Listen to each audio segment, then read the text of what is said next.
Sahabat setia Glory yang dikasihi Tuhan, Shalom. Hari ini adalah Rabu dalam Pekan Suci 16 April 2025.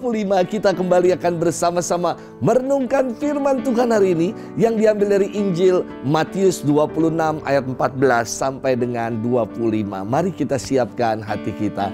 Terpujilah Kristus Tuhan, Raja mulia dan kekal.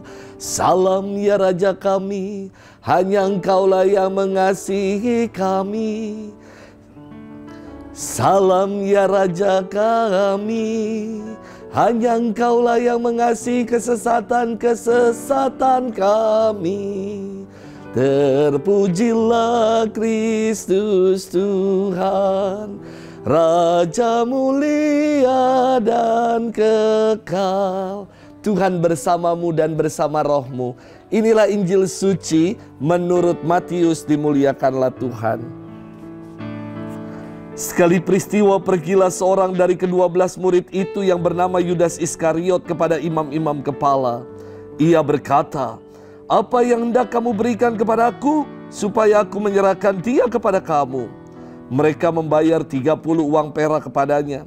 Dan mulai saat itu Yudas mencari kesempatan yang baik untuk menyerahkan Yesus. Pada hari pertama hari raya roti tak beragi, datanglah murid-murid Yesus kepadanya dan berkata, "Di manakah engkau kendaki kami mempersiapkan perjamuan Paskah bagimu?" Jawab Yesus, "Pergilah ke kota kepada si Anu dan katakanlah kepadanya, beginilah pesan guru, waktuku hampir tiba. Di dalam rumahmu lah aku akan merayakan Paskah bersama-sama dengan murid-muridku." Lalu murid-murid melakukan seperti apa yang ditugaskan Yesus kepada mereka dan mempersiapkan Paskah.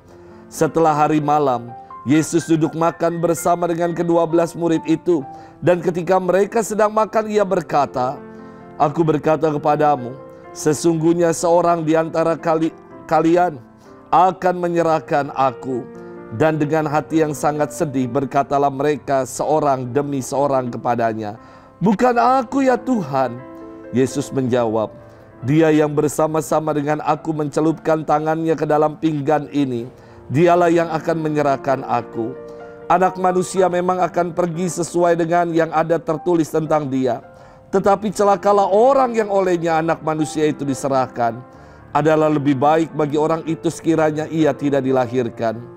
Yudas yang hendak menyerahkan Yesus itu menyahut, "Bukan aku ya Rabi." Kata Yesus kepadanya, "Engkau telah mengatakannya." Demikianlah sabda Tuhan. Terpujilah Kristus. Sahabat setia Glory yang dikasihi Tuhan, Shalom. Ada lagu dari Nicky Astria yang hits di tahun 1993. Judulnya Uang, Money, Chain. Lirik lagu ini bercerita tentang bagaimana uang dapat mengubah kehidupan orang, baik dalam hal positif maupun negatif. Lagunya mengatakan demikian, "Memang uang bisa bikin orang senang, bukan kepalang. Namun uang bisa juga bikin orang mabuk kepayang. Lupa sahabat, lupa kerabat, lupa saudara, mungkin juga lupa ingatan. Uang, lagi-lagi uang." Hati-hati saya kira dengan yang namanya uang. Karena uang bisa mengubah orang menjadi pribadi yang tamak, menjadi pribadi yang serakah. Sahabat setia Glory yang dikasihi Tuhan, firman Tuhan hari ini berkisah tentang pengkhianatan Yudas Iskariot. Ia rela menjual Yesus gurunya sendiri, semua gara-gara uang, chain, gara-gara tamak dan serakah. Yesus sungguh mengasihi dan percaya pada Yudas Iskariot. Ia menjadikan Yudas sebagai pemegang kas. Yesus menjadikan Yudas muridnya, masuk dalam lingkaran kelompok terdekat dengan Yesus. Namun Yudas rela menjual Yesus dengan harga 30 keping perak.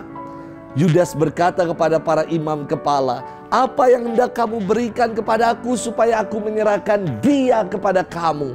Inilah gambaran orang egois dan materialistis yang senantiasa menuntut sesuatu bagi dirinya sendiri, mengorbankan orang lain demi mencari keuntungan pribadi, dan bahkan tega menyerahkan orang yang dikasihi demi uang.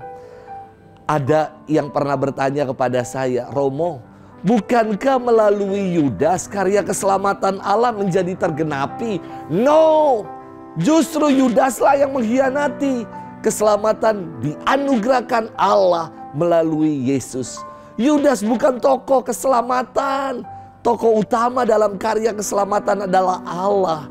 Yudas tidak pernah ditakdirkan lahir sebagai seorang pengkhianat. Ia sendiri yang memilih dengan kebebasannya dan memutuskan untuk menjadi pribadi yang demikian. Maka tadi dalam firman Tuhan dikatakan adalah lebih baik baginya jika ia tidak dilahirkan. Namun Allah itu sungguh dahsyat, sungguh maha kuasa. Allah sanggup mengubah pengkhianatan menjadi karya keselamatan. Allah sanggup menghancurkan kematian menjadi kebangkitan. Dan Allah sanggup mengubah salib kehinaan menjadi lambang kemenangan bagi kita. Sahabat setia Go Word yang dikasihi Tuhan, Allah lah yang menggenapi rencana keselamatannya melalui pengorbanan Yesus di atas kayu salib. Jangan kita menjadi pribadi-pribadi yang egois, materialistis, yang tamak dan serakah, yang tega menjual Yesus demi kepentingan-kepentingan diri kita. Selamat bermenung dan selamat mempersiapkan diri menyambut Tri Hari Suci yang akan kita rayakan mulai besok. Tuhan memberkati kita semua dalam nama Bapa dan Putra dan Roh Kudus. Amin.